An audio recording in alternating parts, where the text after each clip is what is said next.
ಸಾಧನೆ ಅಂದ್ರೆ ಇನ್ನೂ ಚಲೋ ಹಾಡಬೇಕು ಅಂತ.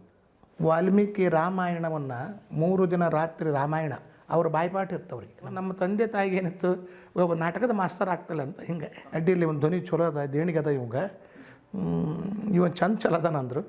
ಕಟ್ಟುನಿಟ್ಟು ಭಾಳ ಇತ್ತಲ್ಲ, ಅಲ್ಲಿ ತಡ್ಕೊಳಕ್ಕೆ ಆಗ್ತಿರ್ಲಿಲ್ಲ ನನಗೆ ಆ ಕಟ್ಟುನಿಟ್ಟಿಗೆ. ಅವರು ನನಗೆ ಗುರುಗಳಾಗಿ ಸಿಕ್ಕಿದ್ದ ಒಂದು ಜನ್ಮದ ಪುಣ್ಯ, ಯಾವುದೋ ಜನ್ಮದ ಪುಣ್ಯ ಸತ್ಯ ಹೇಳಬೇಕಂದ್ರೆ. ಆ ಘರಾಣ ಶೈಲಿಗಳು ಸ್ವಲ್ಪ ವ್ಯತ್ಯಾಸ ಆಗ್ತವೆ, ಆದರೆ ರಾಗ ತಾಳ ಎಲ್ಲ ಒಂದೇ. ಆ ಪ್ರೇಮನೇ ನಮ್ಮನ್ನು ಇವತ್ತು ರಕ್ಷಣೆ ಮಾಡೋದು. ಸಾಧನೆ ಮಾಡಬೇಕು ಏನ್ರಿ, ಮುಂದಿಂದ ಏನದ ನಸೀಬು ದಾಟದ ಏನಲ್ರಿ. ಸಂಗೀತ ಕಲಿಬೇಕು ಅನ್ನೋ ವಿದ್ಯಾರ್ಥಿಗೆ ಒಳ್ಳೆ ಗುರು ಸಿಗಬೇಕು. ಸೃಷ್ಟಿಕರ್ತ ಬ್ರಹ್ಮ ಆದರೆ ಪ್ರತಿ ಸೃಷ್ಟಿಕರ್ತ ಇವರು ನಮ್ಮ ಪಾಲಿಗೆ. ಒಂದು ರಾಗನೇ, ಒಂದು ಬಂದಿಷ್ನೇ, ಅದು ಕನ್ನಡ ಹಾಡಿದರೂ ಸಹ ರಾಗದೊಳಗೆ ಇರಬೇಕದು. ಅವ್ರ ಪ್ರೀತಿ ನೋಡಿ ಮೂಡು ಬರ್ತದೆ, ಅವು ಬೆಳೀತಾನೆ ಕಲಾಕಾರನೇ ಬೆಳೆಸೋರೇ ಅಭಿಮಾನಿಗಳು. ಅವ್ರ ಹಸ್ತ ಮುಟ್ಟಿತು ಅಂಥೇಳಿ ನಾವು ಒಬ್ಬ ಮನುಷ್ಯರಾಗಿ ಇವತ್ತು ಜೀವನ ಮಾಡ್ತಾಯಿದ್ದೀವಿ. ತೊರೆದು ಜೀವಿಸಬಹುದೇ ಹರಿ ನಿನ್ನ ಚರಣಗಳ, ಬರಿದೆ ಮಾತೆ ಕಿನ್ನು ಅರಿತು ಪೇಳುವೆನಯ್ಯ, ಬರಿದೆ ಮಾತೆ ಕಿನ್ನು ಅರಿತು ಪೇಳುವೆನಯ್ಯ, ತೊರೆದು ಜೀವಿಸಬಹುದೇ ಹರಿ ನಿನ್ನ ಚರಣಗಳ. ಭಾರತ ದೇಶ ಕಂಡ ಅಪ್ರತಿಮ ಸಂಗೀತ ವಿದ್ವಾಂಸ, ನಾಡಿನ ಹೆಮ್ಮೆಯ ಗಾಯಕ, ಗ್ವಾಲಿಯರ್ ಘರಾಣದ ಪ್ರಚಾರಕ, ನಾದಲೋಕದ ಮೇರು ಕಲಾವಿದ.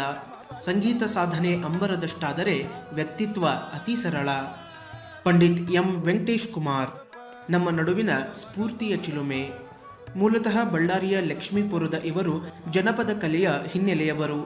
ಗದಗ್ನ ವೀರೇಶ್ವರ ಪುಣ್ಯಾಶ್ರಮದಲ್ಲಿ ಪೂಜ್ಯ ಪಂಡಿತ್ ಪಂಚಾಕ್ಷರಿ ಗವಾಯಿಗಳ ಅನುಗ್ರಹ ಹಾಗೂ ಪೂಜ್ಯ ಪಂಡಿತ್ ಪುಟ್ಟರಾಜ್ ಗವಾಯಿಗಳ ಮಾರ್ಗದರ್ಶನದಲ್ಲಿ ಪಳಗಿದ ಕಲಾವಿದರು. ಗಾನ ಸರಸ್ವತಿಯ ಕೃಪಾ ಕಟಾಕ್ಷದಿಂದ ದೇಶ ವಿದೇಶಗಳಲ್ಲಿ ತಮ್ಮ ಸಂಗೀತ ಪಾಂಡಿತ್ಯ ಪ್ರದರ್ಶಿಸಿ ಎಲ್ಲರ ಮೆಚ್ಚುಗೆಗೆ ಪಾತ್ರರಾದವರು. ಕೇಂದ್ರ ಸಂಗೀತ ನಾಟ್ಯ ಅಕಾಡೆಮಿ ಪ್ರಶಸ್ತಿ, ಪದ್ಮಶ್ರೀ ಗೌರವ ಸೇರಿದಂತೆ ಇವರಿಗೆ ಅರಿಸಿ ಬಂದ ಸಮ್ಮಾನಗಳು 100. ಈಗಲೂ ಇವರ ಗಾಯನ ಕಾರ್ಯಕ್ರಮವೆಂದರೆ ಸಭಾಂಗಣ ತುಂಬ ಸಂಗೀತ ಪ್ರಿಯರು ಕಿಕ್ಕಿರಿದು ಸೇರುತ್ತಾರೆ. 1953ರಲ್ಲಿ ಜನಿಸಿದ ಪಂಡಿತ್ ವೆಂಕಟೇಶ್ ಕುಮಾರ್ ಅವರಿಗೆ ಈ ವರ್ಷ 70 ವಸಂತಗಳನ್ನು ಪೂರೈಸಿದ ಸಂಭ್ರಮ.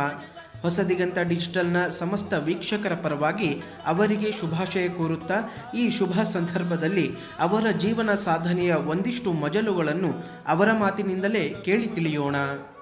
ಹಿಂದೆ ನೋಡಿ, ನಾನು ಒಬ್ಬ ಚಿಕ್ಕ ಹಳ್ಳಿಯಲ್ಲಿ ಹುಟ್ಟಿದವ.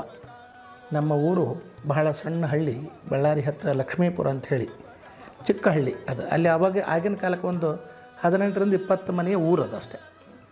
ಅಲ್ಲಿ ಹುಟ್ಟಿದವ. ನಮ್ಮ ತಂದೆಯವರು ಅವರು ಸಹ 1-2 ವರ್ಷ ಕರ್ನಾಟಕ ಸಂಗೀತ ಕಲಿತವರು.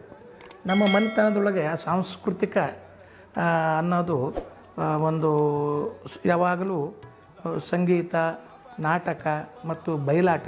ಏನಂದ್ರೆ ನಮ್ಮ ತಂದೆಯವರು ಜನಪದ ಕಲಾವಿದರು ಮುಖ್ಯ. ಬಯಲಾಟದ ಕಲಿಸ್ತಿದ್ರು, ಬಯಲಾಟಲ್ಲಿ ಹಳ್ಳಿಗಳಲ್ಲೆಲ್ಲ. ನನಗೆ ಅದು ಏನೋ ದೇವರು ಗುರುಗಳ ಕೃಪಾ ಧ್ವನಿ ಚಲೋ ಇತ್ತು ಅಂತ ಹೇಳಿ ಜನ ಎಲ್ಲ ಹೇಳ್ತಾಯಿದ್ರು ಹಾಡೋ ಮುಂದೆ ನನಗೆ. ಆವಾಗ ನಮ್ಮ ತಂದೆಯವರು ಕೂಡ ಹಾಡ್ತಿದ್ದು ನಾನು ಬಯಲಾಟದವಳಿಗೆ. ಆಗ ಅಲ್ಲಿಂದ ನನಗೆ ಸಂಗೀತ ಕಲಿಸಬೇಕು ಅಂಥೇಳಿ ನಮ್ಮ ತಾಯಿ ಆಸೆ ಭಾಳ ಇತ್ತು. ನಮಗೆ ಜನ್ಮ ಕೊಟ್ಟ ತಾಯಿಯ ಆಸೆ, ಅವರಿಗೆ ಸಂಗೀತಗಾರ ಆಗಬೇಕು ನನ್ನ ಮಗ ಅನ್ನೋದೊಂದು ಅವರಿಗೆ ಆಸೆ ಇತ್ತು. ಹೀಗಾಗಿ ನಮ್ಮ ಸೋದರ ಮಾವ, ನಮ್ಮ ತಾಯಿಯ ತಮ್ಮ ಬೆಳಗಲು ವೀರಣ್ಣ ಅಂಥೇಳಿ ಅವರು ಆಗಿನ ಕಾಲಕ್ಕೆ ಪ್ರಸಿದ್ಧ ರಂಗ ಕಲಾವಿದರು, ನಾಟಕ ಕಲಾವಿದರು. ಆಮೇಲೆ ನಾಟಕದೊಳಗೆ ಪಾತ್ರ ಮಾಡಿ ಬಹಳ ಇಡೀ ಬಳ್ಳಾರಿ ಜಿಲ್ಲಾ, ರಾಯಚೂರು ಜಿಲ್ಲಾ ಎಲ್ಲರಿಗೂ ಗೊತ್ತು, ಈ ಕರ್ನಾಟಕದೊಳಗೆ ಹೆಸರುವಾಸಿ ಆದಂಥ ಜನ ಆಗಿನ ಕಾಲಕ್ಕೆ. ಅವರೇ ನಮ್ಮ ಸೋದರ ಮಾವ ಅವರು, ಬೆಳಗಲು ವೀರಣ್ಣ ಅಂಥೇಳಿ. ಅವ್ರಿಗೆ ಊರಿಗೆ ಕರೆದು ನಮ್ಮ ತಾಯಿ ಹೇಳಿದರು, ನಿಮಗೆ ಎಲ್ಲರೂ ಸ್ವಲ್ಪ ಸಂಗೀತ ಕಲಿಸ್ಲಿಕ್ಕೆ ವ್ಯವಸ್ಥೆ ಮಾಡು. ಈಗ ನಾವು ಸ್ವತಃ ದುಡ್ಡು ಕೊಟ್ಟು ಕಲಿಸೋಷ್ಟು ನಮ್ಮಲ್ಲಿ ಇಲ್ಲ, ನಾವು ಬಡವರಿದ್ದೀವಿ, ಏನಾರ ಒಂದು ವ್ಯವಸ್ಥೆ ಮಾಡು ಅಂಥೇಳಿ ಅವ್ರಿಗೆ ಹೇಳಿದರು. ಅವರು ಎಲ್ಲ ಪ್ರಯತ್ನ ಮಾಡಿ ಆಗಿನ ಕಾಲದೊಳಗೆ ಗಾನಯೋಗಿ ಪಂಚಾಕ್ಷರ ಗವಾಯಿಗಳು ಸ್ಥಾಪನೆ ಮಾಡಿದಂಥ ವೀರೇಶ್ವರ ಪುಣ್ಯಾಶ್ರಮ ಗದಗ, ಅಲ್ಲಿ ಸಂಗೀತ ಅಭ್ಯಾಸ ಮಾಡಿದಂಥವರು ನಮ್ಮ ಸೋದರಮ್ಮ ಅವರಿಗೆ ಪರಿಚಯ ಇದ್ದರು.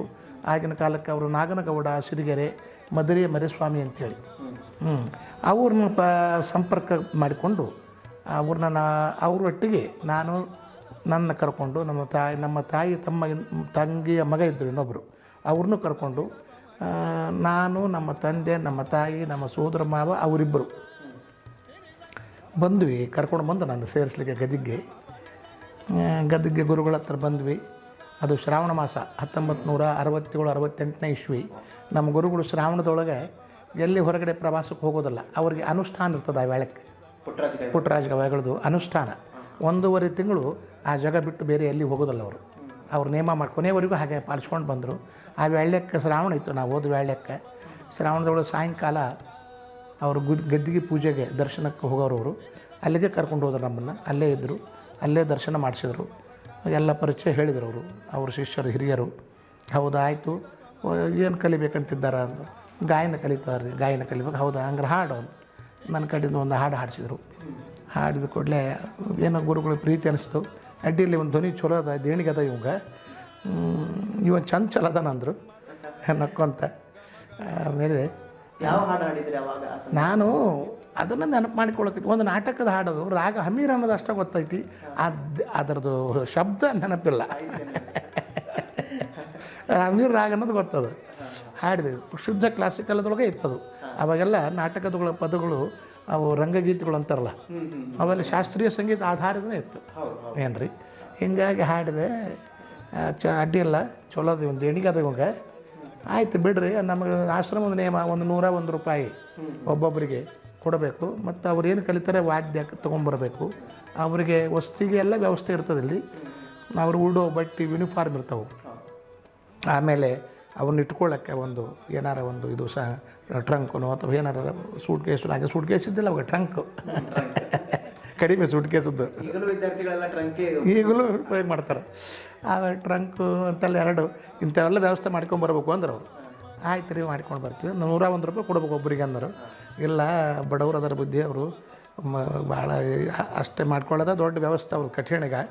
ಈಗ ತಮ್ಮಲ್ಲಿ ಏನಾರ ಮಾಡಿರಿ ಅಂದ್ರೆ, ಇಲ್ಲ ಆಗ್ಲಿಪ್ಪ, ಹಂಗಾರೆ ಬಡವರಿಗೆ ಅಂದರೆ $65 ರೂಪಾಯಿ ಒಬ್ಬರಿಗೆ ಕೊಡಬೇಕಾಗ್ತದೆ. ಅಂದರೆ ಇಬ್ಬರು ನೋಡಿ ಒಂದು $130 ರೂಪಾಯಿ ಕೊಡಬೇಕಾಗ್ತದೆ. ನೇಮ ಅದನ್ನು, ದುಡ್ಡು ಅದು ಏನು ಎಲ್ಲಿಗೆ ಸುಮ್ಮನೆ ಅದು ನೇಮಕ್ಕೆ ಏನೋ ಗುರುಗಳು ಹಾಗೆ ತೊಗೋಬಾರ್ದಪ್ಪ, ಒಂದು ನೇಮ ಮಾಡಿಕೊಡ್ರಿ ಅಂತ ಹೇಳ್ಯಾರ ಅಂತ. ಆಯಿತು ಅಂಥೇಳಿ $130 ರೂಪಾಯಿ ಕೊಟ್ವಿ. ನಾವೆಲ್ಲ ಏನು ಕಲಿತೀವಿ ಅದನ್ನು ವಾದ್ಯ ತೊಗೊಂಡು ಹೋಗಿದ್ವಿ ರೀ. ಸೇರಿಸ್ಕೊಂಡ್ರು. ಅಲ್ಲಿಂದ ನಮ್ಮ ಜೀವನ ಸಂಗೀತ ಶಿಕ್ಷಣ ಶುರುವಾಯಿತು. ಇಡೀ ನಾಡೊಳಗಡೆ ಪುಟ್ಟರಾಜ ಗವಾಯಿಗಳಂದರೆ ಸಾಕಷ್ಟು ಜನರಿಗೆ ಅವ್ರ ಮೇಲೆ ಭಕ್ತಿನೂ ಭಾಳ, ಶ್ರದ್ಧೆನೂ ಭಾಳ. ಅವರ ಸಂಗೀತ ಸಾಧನೆಯಿಂದನೂ ಆಯ್ತು ಮತ್ತು ಅವ್ರ ವ್ಯಕ್ತಿತ್ವದಿಂದನೂ ಆಯ್ತು. ಅಂಥವ್ರ ಶಿಷ್ಯತ್ವವನ್ನು ತಾವು ಪಡೆದ್ರಿ. ತಮ್ಮದು ಮತ್ತು ಅವ್ರ ಒಡನಾಟ ಹೆಂಗಿತ್ತು? ಯಾವ್ಯಾವ ಘಟನೆಗಳು ಅವ್ರ ಜೊತೆ ಇದ್ದಿದ್ದು ಭಾಳ ನೆನಪಾಗ್ತವೆ ನನಗೆ? ಇಲ್ಲ, ನನಗೆ ಮೊದಲನೇದಂದರೆ ಅವರು ನನಗೆ ಗುರುಗಳಾಗಿ ಸಿಕ್ಕಿದ್ದ ಒಂದು ಜನ್ಮದ ಪುಣ್ಯ, ಯಾವುದೋ ಜನ್ಮದ ಪುಣ್ಯ. ಸತ್ಯ ಹೇಳಬೇಕಂದ್ರೆ ಎಷ್ಟು ಜನ್ಮದ ಪುಣ್ಯನೋ. ಯಾಕಂದ್ರೆ ನಾನು ಎಲ್ಲೋ ಹಿಡಿದವನು, ಎಲ್ಲೋ ಬೆಳೆದವನು, ಏನು ದೊಡ್ಡ ವಿದ್ಯಾವಂತನಲ್ಲ, ಏನೂ ಇಲ್ಲ, ಇಂಥ ಬಡವ, ಕೇವಲ ಬಡವ. ಅಂಥ ಒಬ್ಬ ಬಡವನಿಗೆ ಅಂತಹ ಗುರುಗಳು ಸಿಕ್ಕರಲ್ಲ, ನಮ್ಮದು ಯಾವುದೋ ಜನ್ಮದ ಪುಣ್ಯ ಮೊದಲನೇದಿದು ಏನ್ರಿ. ಆಮೇಲೆ ನನಗೆ ಅಲ್ಲಿ ಏನದು ಆಶ್ರಮದ ನಿಯಮ. ಸೊ ಅಲ್ಲಿ ಸೇರಿದ ಮೇಲೆ ಯಾರೇ ಇರಲಿ ಅವರು ಆಶ್ರಮ ಸೇರಿದ ನಂತರ ಆಶ್ರಮದ ನಿಯಮಗಳಿಗೆ ಒಳಪಟ್ಟು ಸಂಗೀತ ಕಲಿಬೇಕು. ಆಮೇಲೆ ಅಲ್ಲಿ ಹೊರಗಡೆ ಹೋಗಿ ಚಹಾ ಕುಡಿಯೋದು, ಹೋಟೆಲಿಗೆ ಹೋಗೋದು, ಇವೆಲ್ಲ ಅಭ್ಯಾಸಗಳಿರಲಿಲ್ಲ, ಹೋಗಬಾರ್ದು ಅಂತ ಕಟ್ಟುನಿಟ್ಟು. ಆಮೇಲೆ ಬೆಳಿಗ್ಗೆ 4 ಗಂಟೆಗೆ ಹೇಳಬೇಕು. ಬೆಳಿಗ್ಗೆ ಆಶ್ರಮ 4 ಗಂಟೆಗೆ ಎದ್ದು ಪ್ರಾರ್ಥನೆಗೆ ಹಾಜರಾಗಬೇಕು. ಹಾಜರಾತಿ ತೊಗೊಳ್ತಾರೆ, ಅಲ್ಲಿ ಒಬ್ಬ ಸೆಕ್ರೆಟರಿ ಇರ್ತಾನೆ. ಅವತ್ತು ಹಾಜರಾತಿ ತೊಗೊಂಡ್ರೆ ಅವತ್ತು ಗೈರಾದರೆ ಅವನಿಗೆ ಇಡೀ ದಿನದ ಊಟ 2 ಹೊತ್ತು ಊಟ ಬಂದು. ಹೌದು, ಅದು ನಿಯಮ ಭಾಳ ಸ್ಟ್ರಿಕ್ಟ್ ಇತ್ತು, ಭಾಳ ಸ್ಟ್ರಿಕ್ಟ್. ಆಮೇಲೆ ಯೂನಿಫಾರ್ಮ್, ಪೈಜಾಮ, ಜುಬ್ಬ, ಒಂದು ಗಾಂಧಿ ಟೋಪಿಗೆ. ಆಗಿನ ಸಮಯಕ್ಕೆ ಅಂದಾಜು ಎಷ್ಟು ತಾಸು ತಾವು ಸಂಗೀತ ಅಭ್ಯಾಸ ಮಾಡ್ತೀವಿ? ಮತ್ತು ನೀವು ಅಲ್ಲಿ ಆಶ್ರಮಕ್ಕೆ ಸೇರ್ಕೊಂಡಾದ್ಮೇಲೆ ನಿಮ್ಗೆ ಸಂಗೀತದೊಳಗೆ ಸಾಧನೆ ಮಾಡ್ಬೇಕಂತ ಗುರಿ ನಿಶ್ಚಯ ಮಾಡ್ಕೊಂಡಿದ್ರು ಅಥವಾ ತಮ್ಮದೇನರ ಬೇರೆ ಗುರಿ ಇತ್ತು ಅಂತ? ಇಲ್ಲ, ನನಗೆ ಸೇರಿಸಿದ್ದು ನಾವು ಅಂದ್ರೆ ನಮ್ಮ ಬಳ್ಳಾರಿ ಜಿಲ್ಲೆದೊಳಗೆ, ಅಲ್ಲಿ ಬಳ್ಳಾರಿ ಜಿಲ್ಲೆ, ರಾಯಚೂರು ಜಿಲ್ಲೆ ಆ ಕಡೆ ಭಾಗದೊಳಗೆ ನಾಟಕದ ಪ್ರಭಾವ ಭಾಳ. ಅವಾಗ ಸಂಗೀತ ಇಷ್ಟು ಪ್ರಭಾವ ಇರಲಿಲ್ಲ. ಈಗಲೂ ನಾಟಕದ ಪ್ರಭಾವ. ಅವಾಗಂತೂ ಭಾಳ ನಾಟಕ, ಪೌರಾಣಿಕ ನಾಟಕ ಮತ್ತು ಪೌರಾಣಿಕ ನಾಟಕಗಳೆಲ್ಲ ಅದರ ಪ್ರಭಾವ ಭಾಳಿತ್ತು. ನಮ್ಮ ತಂದೆ ತಾಯಿಗೆ ಏನಿತ್ತು, ಒಬ್ಬ ನಾಟಕದ ಮಾಸ್ತರ್ ಆಗ್ತಿಲ್ಲ ಅಂತ ಹಿಂಗೆ. ಯಾಕಂದ್ರೆ ನಮ್ಮ ಮಾವನು ದೊಡ್ಡ ಫೇಮಸ್ ನಾಟಕ ಆಗಿದ್ದು ಕಲಾಕಾರರು. ಹೀಗಾಗಿ ಅವರಿಗೆ ಆ ಆಸೆ ಇತ್ತು. ನನಗೂ ಅಷ್ಟೇ, ಒಬ್ಬ ಚಲೋ ನಾಟಕ ಮಾಸ್ತರ. ಯಾಕಂದ್ರೆ ನಾಗನಗೌಡ ಸಿರಿಗೆರು ಅವ್ರ ಗುರುಗಳು ಶಿಷ್ಯರು ನಮ್ಗೆ ಗೊತ್ತಿದ್ದು, ಇವೆಲ್ಲ ಪ್ರಸಿದ್ಧರಾಗಿದ್ದರು ಅವರು. ಅವ್ರಂಗೆ ನಾವು ಆಗಬೇಕು ಆಗ್ತಾರೇನೋ ಹಿಂಗೆ ವಿದ್ಯಾರ್ಥಿಗಳು ಹಿಂಗೆ ಈ ಒಂದು ಉದ್ದೇಶ ಇಟ್ಕೊಂಡು ಸೇರಿದ್ವಿ ನಾವು. ಆದರೆ ಅದು ಆದದ್ದೇ ಬೇರೆ ಆಯಿತು, ನಮ್ಮ ಕಲ್ಪನೆ ಇರಲಿಲ್ಲ ಏನು ರೀ. ಗುರುಗಳು ನಮ್ದೇನು ಮಾಡಿದ್ರು, ಜೀವನನೇ ಬದಲಾವಣೆ ಮಾಡಿಬಿಟ್ರು. ದೇವರು ಒಂದು ರೀತಿಯಿಂದ ಹುಟ್ಟಿಸಿದ್ದು ನಮ್ಮನ್ನು. ಆ ದೇವರಿಗೆ ಇವರು ಅವರು ಬ್ರಹ್ಮ ಹುಟ್ಟಿಸಿದ್ದು ಒಂದು ರೀತಿ ಆದರೆ ಇವರೇ ಪ್ರತಿ ಸೃಷ್ಟಿಕರ್ತರಾದ್ರೆ ನಮ್ಮ ಪಾಲಿಗೆ. ಸೃಷ್ಟಿಕರ್ತ ಬ್ರಹ್ಮ ಆದರೆ ಪ್ರತಿ ಸೃಷ್ಟಿಕರ್ತ ಇವರು ನಮ್ಮ ಪಾಲಿಗೆ ಪುಟ್ಟರಾಜ ಗವಾಯಿಗಳು. ಈಗ ಸಂಗೀತ, ಈ ಶಾಸ್ತ್ರೀಯ ಸಂಗೀತ ಅಂತ ತಗೊಂಡಾಗ ಗಂಗೋಬಾಯಿ ಹಂಗಲ್ ಇರ್ಬೋದು, ಭೀಮಸೇನ್ ಜೋಶಿಯವರು ಇರ್ಬೋದು, ಈ ಭಾಗದೊಳಗೆಲ್ಲ ಈ ಕಿರಣ್ ಘರಾಣ ಶೈಲಿ ಒಳಗಡೆ ಬಹಳ ಪ್ರಸಿದ್ಧಿಯನ್ನು ಪಡೆದರು ಮತ್ತು ಅದನ್ನೇ ಜಾಸ್ತಿ ರೂಢಿಸ್ಕೊಂಡು ಬಂದವರು. ಆದರೆ ತಮ್ಮದು ಸ್ವಲ್ಪ ವಿಭಿನ್ನ, ತಾವು ಗ್ವಾಲಿಯರ್ ಘರಾಣಕ್ಕೆ ಅಲ್ಲಿ ಇದಾಗ್ತದೆ. ಎರಡರ ನಡುವೆ ವ್ಯತ್ಯಾಸ ಏನದು ಅಂತ? ಅದು ಘರಾಣೆ ಅಂದರೆ ಮನೆತನ. ಅಂದ್ರೆ ಈಗ ಗ್ವಾಲಿಯರ್ ಘರಾಣ, ಗ್ವಾಲಿಯರ್ ಆಸ್ಥಾನದೊಳಗೆ ಅಲ್ಲಿಂದ ಅದು ಪ್ರಚಲಿತಗೊಂಡಿತ್ತು, ಅದಕ್ಕೆ ಅದು ಗ್ವಾಲಿಯರ್ ಘರಾಣ ಅಂತಾರೆ. ಸಂಗೀತವೇ. ಆಮೇಲೆ ಕಿರಾಣ, ಅದು ಉತ್ತರ ಪ್ರದೇಶದೊಳಗೆ ಯು ಪಿ ಒಳಗೆ ಕಿರಾಣ ಅಂತೇಳಿ ಒಂದು ಊರಿನ ಹೆಸರು ಅದು. ಅಲ್ಲಿರ್ತಕ್ಕಂಥ ಖಾನ್ ಸಾಬ್ರು, ಅಬ್ದುಲ್ ಕರೀಂ ಖಾನ್ರಿಂದ ಅವ್ರ ಮನೆತನದ ಅವ್ರ ಅಣ್ಣ ತಮ್ಮರೆಲ್ಲರೂ ಸಂಗೀತಗಾರಿದ್ದರು. ಅವರಿಂದ ಈ ಕಿರಾಣ ಮೊದಲಿತ್ತು, ಆದರೆ ಘರಾಣ ಪ್ರಚಾರಗೊಂಡಿತು ಅವರಿಂದ. ಈ ಗ್ವಾಲಿಯರ್ ಘರಾಣ ಹಾಗೆ ಪಲುಸ್ಕರ್ ಅವರು, ಅವ್ರ ಹಿಂದನೇ ಹಿರಿಯರು ಎಲ್ಲರೂ, ಪಟ್ವರ್ಧನ್ ರಾವ್, ಹೀಗಾಗಿ ಆ ಘರಾಣ ಶೈಲಿಗಳು ಸ್ವಲ್ಪ ವ್ಯತ್ಯಾಸ ಆಗ್ತವೆ. ಆದರೆ ರಾಗ ತಾಳ ಎಲ್ಲ ಒಂದೇ ಏನು ರೀ. ಘರಾಣ ಮಾತ್ರ ಘರಾಣ, ಗ್ವಾಲಿಯರ್ ಘರಾಣ, ಕಿರಾಣ ಘರಾಣ, ಆಗ್ರಾ ಘರಾಣ ಏನು ರೀ, ಜೈಪುರ ಅತ್ತೋಳಿ ಘರಾಣ ಅಂತ ಇವು ಪ್ರಸಿದ್ಧ ಆಗ್ಯಾವು. ಆ ಗಾಯಕಿಯೊಳಗೆ ಶೈಲಿ ಬೇರೆ, ರಾಗದೊಳಗೆ ಏನು ಚೇಂಜ್ ಆಗೋದಿಲ್ಲ. ಹಾಡ್ತಕ್ಕಂಥ ರಾಗಗಳನ್ನು ಹಾಡ್ತಕ್ಕಂಥ ಶೈಲಿ ಏನದಲ್ಲ ಅದರಲ್ಲಿ ಚೇಂಜ್ ಆಕೈತಿ. ಈಗ ನಮ್ಮಲ್ಲಿ ಕರ್ನಾಟಕದೊಳಗೆ ಕಿರಾಣ ಮತ್ತು ಗ್ವಾಲಿಯರ್ ಎರಡೂ ಘರಾಣ ಪ್ರಸಿದ್ಧದವು ಮೊದಲಿಂದನೂ ಕರ್ನಾಟಕದೊಳಗೆ. ಯಾಕಂದ್ರೆ ನಮ್ಮ ಗುರುಗಳು ಗಾನಯೋಗಿ ಪಂಚಾಕ್ಷರ ಗವಾಯಿಗಳು ಕಿರಾಣ ಘರಾಣ ಕಲಿತರು ಮೊದಲು. ಅದು ಶಿವಯೋಗ ಮಂದಿರದೊಳಗೆ ಅವ್ರನ್ನ ಖಾನ್ ಸಾಹಬ್ನ ಕರೆಸಿ ಅಲ್ಲಿ ಇಟ್ಕೊಂಡು ಅವರಿಗೆ ಕಿರಾಣ ಘರಾಣ ಕಲಿಸಿದ್ರು. ಆಮೇಲೆ ಅವ್ರಿಗೆ ಗ್ವಾಲಿಯರ್ ಕಲಿಬೇಕನ್ನಿಸ್ತು. ಆಮೇಲೆ ನೀಲಕಂಠ ಬುವಾ ಮಿರ್ಜಿ ಅವ್ರ ಕಡೆ ಗ್ವಾಲಿಯರ್ ಘರಾಣ ಕಲಿತರು. ಹೀಗಾಗಿ ನಮಗೆ ಎರಡೂ ಘರಾಣೆಗಳ ಸಮ್ಮಿಳನ ಏನು. ಆಮೇಲೆ ಸಂಗೀತ ಕ್ಷೇತ್ರದಲ್ಲಿ ಸಾಧನೆ ಮಾಡ್ಲಿಕ್ಕೆ ಮೇಲೆ ಸಾಕಷ್ಟು ಪ್ರಶಸ್ತಿಗಳು ತಮಗೆ ಒಲಿದು ಬರ್ತಾವೆ. ಒಂದ್ಸರಿ ತಾವು ಉಲ್ಲೇಖ ಮಾಡಿದ್ವಿ, ಪದ್ಮಶ್ರೀ ಪ್ರಶಸ್ತಿಗಿಂತ ತಮಗೆ ಈ ಸಂಗೀತ ನಾಟ್ಯ ಅಕಾಡೆಮಿ ಪ್ರಶಸ್ತಿ ಸಿಕ್ಕಿದ್ದು ಭಾಳ ಹೆಚ್ಚು ಖುಷಿ ಅನ್ನಿಸ್ತಂತೆ. ಅದು ಏನಂದರೆ ಕೇವಲ ಸಂಗೀತಗಾರಿಗೆ ಮಾತ್ರ ಅದು ಸಿಗ್ತದೆ. ಕೇಂದ್ರ ಸಂಗೀತ ನಾಟಕ ಅಕಾಡೆಮಿ ಪ್ರಶಸ್ತಿ ಅದಲ್ಲ, ಕೇವಲ ಸಂಗೀತಗಾರಿಗೆ. ಅಂದರೆ ಅದನ್ನು ಸಂಗೀತದೊಳಗನೆ ಕೃಷಿ ಮಾಡಿದಂಥವರಿಗೆ, ಅದನ್ನೇ ಸಾಧನೆ ಮಾಡಿಕೊಂಡಂಥವರಿಗೆ ಆ ಕೇಂದ್ರ ಸಂಗೀತ ನಾಟಕ ಅಕಾಡೆಮಿ ಅವಾರ್ಡ್ ಸಿಗ್ತದೆ.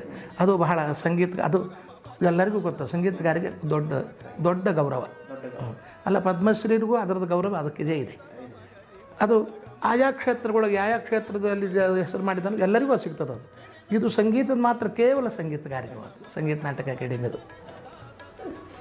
ಆಮೇಲೆ ನೀವು ಸಾಂಸ್ಕೃತಿಕ ಕ್ಷೇತ್ರದೊಳಗಡೆ ಇಷ್ಟೆಲ್ಲ ಹೆಸರು ಮಾಡಲಿಕ್ಕೆ ನಿಮ್ಮ ಮನೆಯ ವಾತಾವರಣ ನಿಮ್ಗೆ ಯಾವ ರೀತಿ ಪೂರಕವಾಗಿತ್ತು, ಮತ್ತು ನಿಮ್ಮ ಮನೆಯವರು ಕುಟುಂಬಸ್ಥರ ಸಹಕಾರ ಯಾವ ರೀತಿ ಇತ್ತು ಅಂತ? ಇಲ್ಲ, ನಮ್ಮ ತಾಯಿ ತಂದೆಗಳಿಗಂತೂ ಮೊದಲನೇದು ವಾತಾವರಣವೇ ನಮ್ಮ ಸಂಗೀತದ ಮನೆತನ ವಾತಾವರಣ ನಮ್ಮದು. ನಮ್ಮ ತಂದೆಯವರು ಭಾಳ ಶಾಣೆಯರಿದ್ದರು, ಭಾಳ ಬುದ್ಧಿವಂತರಿದ್ದರು. ವಾಲ್ಮೀಕಿ ರಾಮಾಯಣವನ್ನು 3 ದಿನ ರಾತ್ರಿ ರಾಮಾಯಣ ಅವ್ರ ಬಾಯ್ಪಾಠ ಇರ್ತವ್ರಿಗೆ, ನಮ್ಮ ತಂದೆಯವರಿಗೆ ಬಾಯ್ಪಾಠ. ಆಮೇಲೆ ಜೈಮಿನಿ ಭಾರತ, ವಚನ ರಾಮಾಯಣ ನನಗೆ ಓದಿಸಿದ್ರು ಸಣ್ಣ ಹುಡುಗಿದ್ದಾಗ.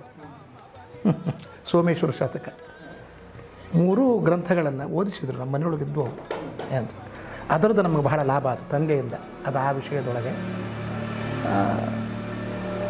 ತಂದೆಯವರು ನಮಗೆ ಹೇಳ್ತಿದ್ದರು, ಗುರುಗಳ ಕಡೆ ಅಭ್ಯಾಸ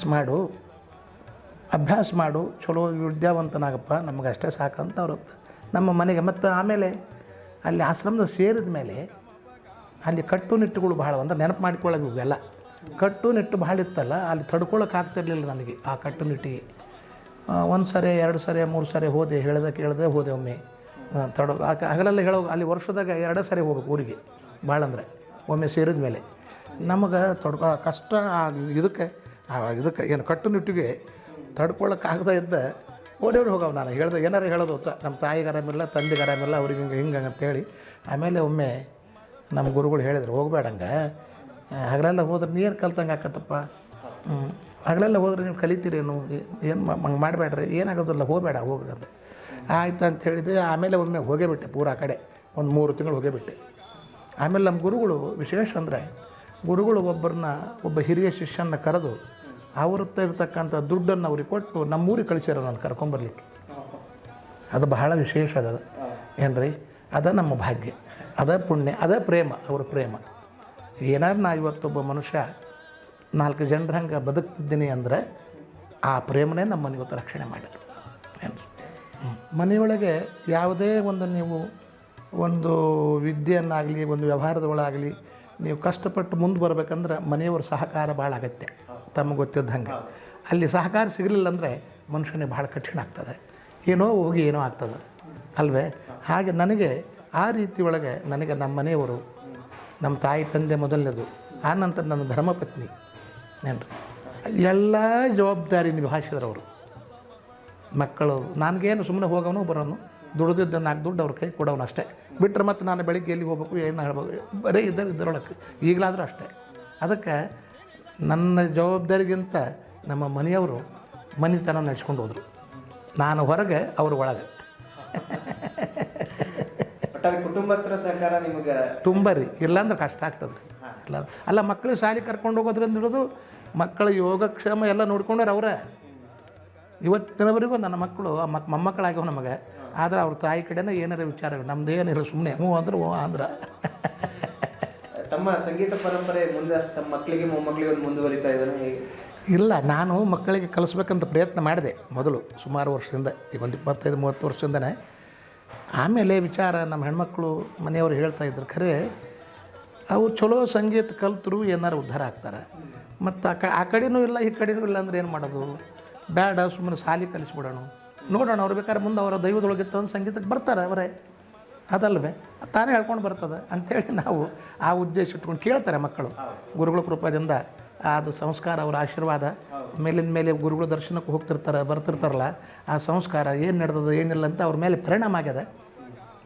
ಆದ್ದರಿಂದ ಅವರು ಗುರುಗಳ ಕೃಪದಿಂದ ಒಳ್ಳೆಯ ಮಕ್ಕಳಾಗಿ ಸಮಾಜಕ್ಕೆ ಒಳ್ಳೆಯವರಾಗಿ ಬಾಳಬೇಕು ಅಂತ ಹೇಳ್ತಿದ್ರು ಗುರುಗಳು. ಅದು ಅವ್ರ ಮೇಲೆ ಪ್ರಭಾವ ಆಗ್ಯದ ಏನ್ರಿ. ಯಾಕಂದರೆ ನೀವೆಷ್ಟೇ ಹಣ ಮಾಡಿದ್ರು, ಎಷ್ಟೇ ಹೆಸರು ಮಾಡಿದರೂ, ನಿಮ್ಮಿಂದ ಮತ್ತೊಬ್ಬರಿಗೆ ತೊಂದರೆ ಆದರೆ ಏನು ಜೀವನ ಮಾಡೋದು ಹೇಳ್ರಿ. ನಮ್ಮಿಂದ ಮತ್ತೊಬ್ಬರಿಗೆ ಯಾವುದೇ ರೀತಿಯಿಂದ ತೊಂದರೆ ಆಗಬಾರ್ದು ಯಾರಿಗೂ. ಅಷ್ಟು ನಡ್ಕೊಂಡ್ಬಿಟ್ರೆ ಸಾಕು ನಮ್ಮ ಜೀವನ ಸಾರ್ಥಕ.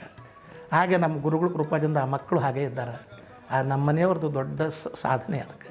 ಈಗಿನ ಪ್ರಸ್ತುತ ದಿನಮಾನದೊಳಗಡೆ ತಗೊಂಡ್ರೆ ಈ ಎಷ್ಟೋ ಜನ ಈಗಿನ ಯುವ ಸಂಗೀತಗಾರಾಗಲಿ, ಈಗಿನ ಯಾರು ಕಲಿಯುವಂಥ ಶಿಕ್ಷಾರ್ಥಿಗಳಿದ್ದಾರೆ, ಅವ್ರಿಗೆ ಎಷ್ಟೋ ಸರಿ ಕಲಿಬೇಕಂತ ಅನಿಸಿದಾಗ ಸರಿಯಾಗಿ ಕಲಿಸುವಂಥ ಶಿಕ್ಷಕರ ಕೊರತೆ ಇದೆ ಶಾಸ್ತ್ರೀಯ ಸಂಗೀತಕ್ಕೆ. ಅಥವಾ ಕಲಿಸೋರಿದ್ದಾರೆ ಅಂದರೆ ಕಲಿಯುವಂಥ ವಿದ್ಯಾರ್ಥಿಗಳಲ್ಲಿ ಶ್ರದ್ಧೆ ಅನ್ನೋದಿಲ್ಲ. ಅಕಸ್ಮಾತ್ ಇಬ್ಬರು ದೊರಕಿದರೆ ಅಲ್ಲಿ ಸಾಧನೆಗಳು, ಉಪಕರಣಗಳು, ಸಂಗೀತ ವಾದ್ಯಗಳಾಗಿರ್ಬೋದು, ಅದಕ್ಕೆ ಆದಂಥ ತಾಲೀಮು ನಡೆಸಲಿಕ್ಕೆ ಏನು ರಂಗಮಂದಿರ, ಈ ರೀತಿ ಎಲ್ಲ ಕೊರತೆಗಳು ಸಾಕಷ್ಟು ಕಡೆ ಎದ್ದು ಕಾಣಲಿಕ್ಕೆ ಇದ್ರ ಬಗ್ಗೆ ತಮ್ಮ ಸಲಹೆ ಏನು ಅಂತ? ಏನಲ್ರಿ, ಸಂಗೀತ ಕಲಿಬೇಕು ಅನ್ನೋ ವಿದ್ಯಾರ್ಥಿಗೆ ಒಳ್ಳೆ ಗುರು ಸಿಗಬೇಕು. ಮೊದಲನೇದು ಮುಖ್ಯ, ಒಳ್ಳೆ ಗುರು ಸಿಗಬೇಕು ಆ ವಿದ್ಯಾರ್ಥಿಗೆ. ಆಮೇಲೆ ಅಭ್ಯಾಸ, ಗುರುಗಳು ಹೇಳಿದ ಮಾರ್ಗದರ್ಶನದೊಳಗೆ ನಡಿಬೇಕವ ಅನ್ನೋ. ಮತ್ತು ಮುಂದಿಂದ ಏನದ ಅವನ ಅಭ್ಯಾಸ ಮಾಡಿದಂಗಲ್ಲ ಅವ್ನಿಗೇನು ದೈವದೊಳಗೆ ಏನಿರ್ತದೆ ಅದು ಆಗ್ತದೆ ಅಂತ. ಆದರೆ ನಾನು ಹಾಡಬೇಕು, ನಾನು ಕಲಿಬೇಕು ಅನ್ನೋ ಛಲ ಬೇಕು. ಇದು ಬೇಕು ಮನುಷ್ಯನಿಗೆ. ಯಾವುದೇ ವೃತ್ತಿಯೊಳಗೆ ಹಾಗೆ ನಿಮಗೆ ಛಲ ಇಲ್ಲದೆ ನೀವು ಏನು ಮಾಡ್ಲಿಕ್ಕೆ, ಸಾಧನೆ ಮಾಡ್ಲಿಕ್ಕೆ ಆಗೋದಿಲ್ಲ. ನಾವು ಇದನ್ನು ನಮ್ಮ ಹಿಡ್ದು ಒಂದು ಕೆಲಸನ ಇದನ್ನು ಮಾಡಿ ಮುಗಿಸ್ಬೇಕು, ಇದನ್ನು ಮಾಡಬೇಕು, ಇದನ್ನು ಅಭ್ಯಾಸ ಮಾಡಬೇಕು. ಅದಕ್ಕೇನು ಕಾರಣ, ಇವರು ಹೀಗೆ ಹಾಡ್ತಾರೆ, ಅವರು ಹೀಗೆ ಹಾಡ್ತಾರೆ, ಅವ್ರು ಹಾಡಲಿಕ್ಕೆ ಏನು ಕಷ್ಟಪಟ್ಟಿರಬೇಕು, ಎಷ್ಟು ಕಷ್ಟಪಟ್ಟಿರಬೇಕು, ಅದರಿಂದ ಸಾಧನೆ ಎಷ್ಟಿರಬೇಕು, ಇವನ್ನೆಲ್ಲ ವಿಚಾರ ಮಾಡ್ಕೊತ ಹೋಗಬೇಕಾಗ್ತದೆ. ಸಾಧನೆ ಮಾಡಬೇಕು ಏನ್ರಿ. ಮುಂದಿಂದ ಏನದ ನಸೀಬು ದಾಟ್ತದೆ ಲಾಸ್ಟಿಗೆ ಏನ್ರಿ, ಗುರುಗಳ ಆಶ್ರಯ. ಆದರೆ ಸಾಧನೆ ಮಾಡಿದ ವಿದ್ಯೆ ಮಾತ್ರ ಯಾರೂ ಕಸ್ಕೊಳ್ಳೋಕ್ಕಾಗೋದಿಲ್ಲ.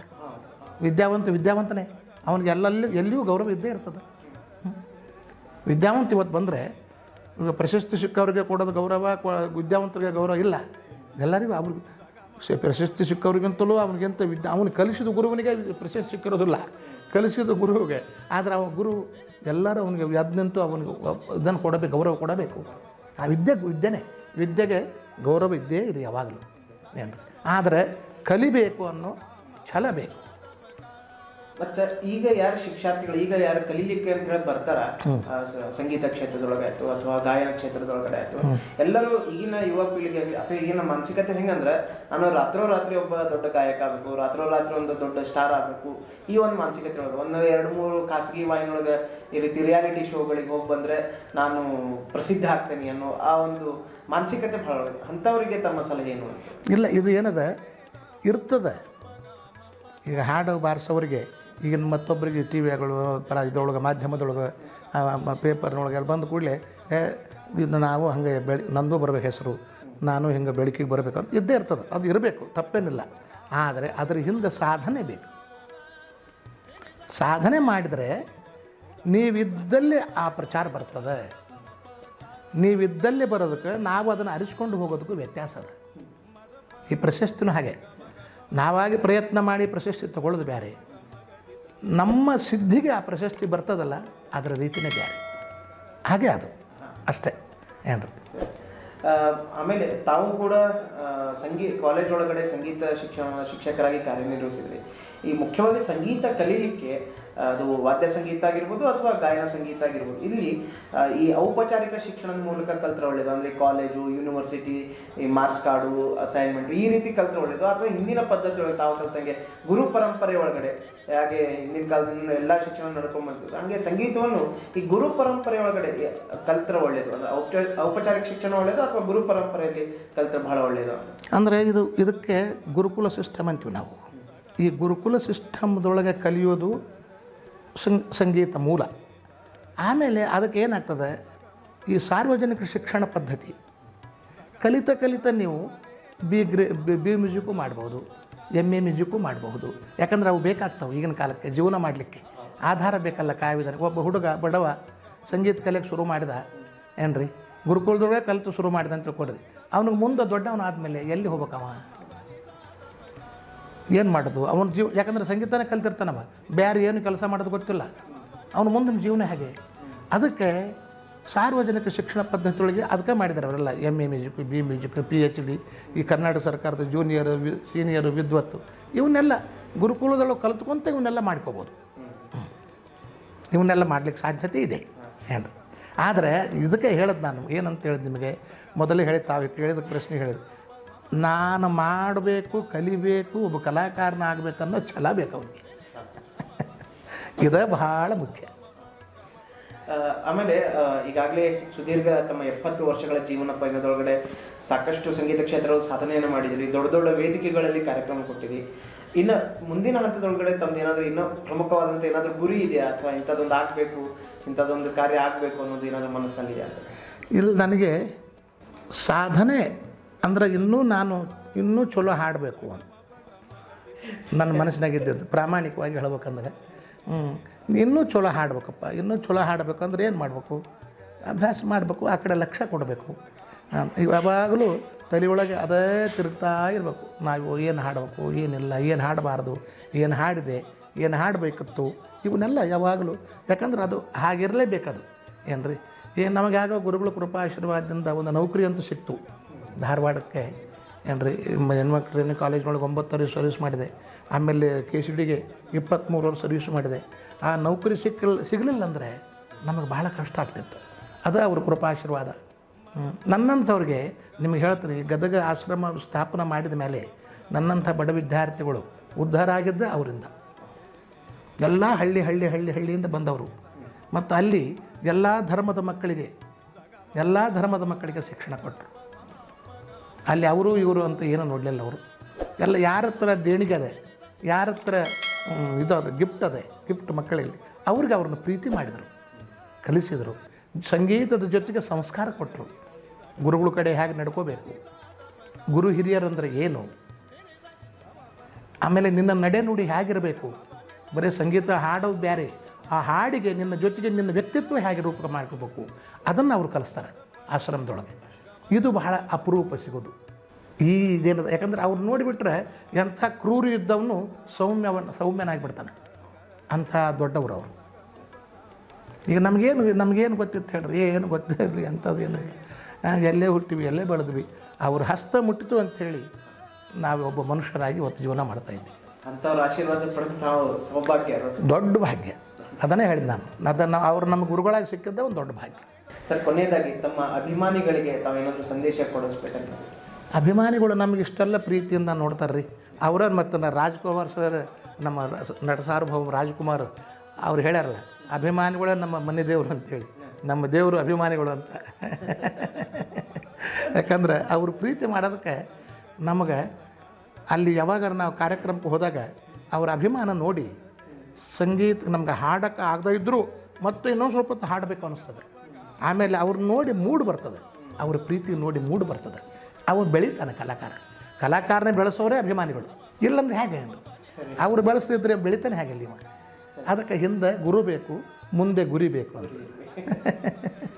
ಒಂದು ನನ್ನ ಕ್ಯೂರಿಯಾಸಿಟಿ ಪ್ರಶ್ನೆ, ತಾವು ಯಾವಾಗಲೂ ಈ ಚಲನಚಿತ್ರದ ಒಳಗಡೆ ಹಾಡು ಹಾಡಿಲ್ಲ ಅಂದ್ರೆ ಅವಕಾಶ ಬಂದಿದ್ದಿಲ್ಲೋ ಅಥವಾ ತಾವು ಅದಕ್ಕೆ ಆ ಕಡೆ ಒಲವು ತೋರಿಸ್ಲಿಲ್ಲೋ? ಇಲ್ಲ, ನನಗೆ ಆ ಕಡೆ ಒಲವು ಸ್ವಲ್ಪ ಕಡಿಮೆ. ಅವಕಾಶಗಳು ಬಂದಿತ್ತು, ಒಂದು ಸರಿ 2 ಸರಿ ಬಂದಿತ್ತು. ಆದರೆ ನನಗೇನು ಅಲ್ಲಿ ಹಾಡಿದರೂ ಸಹ ಶುದ್ಧ ಶಾಸ್ತ್ರೀಯ ಸಂಗೀತವೇ ಹಾಡಬೇಕು ಅಂದರೆ ನಾನು ಹಾಡ್ತೀನಿ ಅಂತ. ಹಾಗೆ ಹಿಂದೆಲ್ಲ ಪೌರಾಣಿಕ ಚಲನಚಿತ್ರಗಳು ಬರ್ತಿದ್ವಿ, ರಾಜ್ಕುಮಾರ್ದಾಗಿರೋ ತಗೊಂಡ್ರೆ. ಹೌದು, ಈಗ ಪೌರಾಣಿಕ ಚಿತ್ರ ಬರೋದು ಕಡಿಮೆ. ಸಂಗೀತ ಪ್ರಧಾನ ಇರ್ಬೇಕು ನೋಡ್ರಿ. ಈಗ ಭೀಮಸೇನ್ ಜೋಶಿ ಅವರು ಕೆಲವೊಂದು ಸಿನಿಮಾದೊಳಗೆ ಹಾಡ್ಯಾರ, ಅವರು ರಾಗಧಾರಿನೇ ಹಾಡ್ಯಾರ. ಆ ಥರ ಇದ್ದರೆ ನಾನು ಹಾಡ್ಬೇಕಂತ ಈಗಲೂ ನನ್ನ ಮನಸ್ಸಿನಾಗ ಅದ. ಅದೇ ಥರ ಇರಬೇಕು. ಒಂದು ರಾಗನೇ, ಒಂದು ಬಂದಿಷ್ನೇ. ಅದು ಕನ್ನಡ ಹಾಡಿದ್ರು ಸಹ ರಾಗದೊಳಗೆ ಇರಬೇಕು. ಅದು ಬಹಳ ಖುಷಿ ಆಯ್ತು ಸರ್, ತಮ್ಮ ಒಂದು ಅಮೂಲ್ಯ ಸಮಯವನ್ನು ನಮ್ಮ ಒಂದು ಮಾಧ್ಯಮಕ್ಕಾಗಿ ಕೊಟ್ಟಿದ್ದಕ್ಕೆ. Thank you sir. ಮತ್ತೊಮ್ಮೆ ತಮಗೆ 70ನೇ ವರ್ಷದ ಶುಭಾಶಯಗಳನ್ನು ತಿಳಿಸ್ತೀನಿ. ಆಗಲಿ. ಗುರುಗಳ ಆಶೀರ್ವಾದ, ದೊಡ್ಡವರ ಆಶೀರ್ವಾದ ನಮಗೂ ನಿಮಗೆ ಇರಲಿ, ಹೀಗೆ ಇರಲಿ. ತಾವು ಬಂದಿದ್ದು ಭಾಳ ಸಂತೋಷ ಆಯಿತು. ಧನ್ಯವಾದಗಳು. Thank you sir.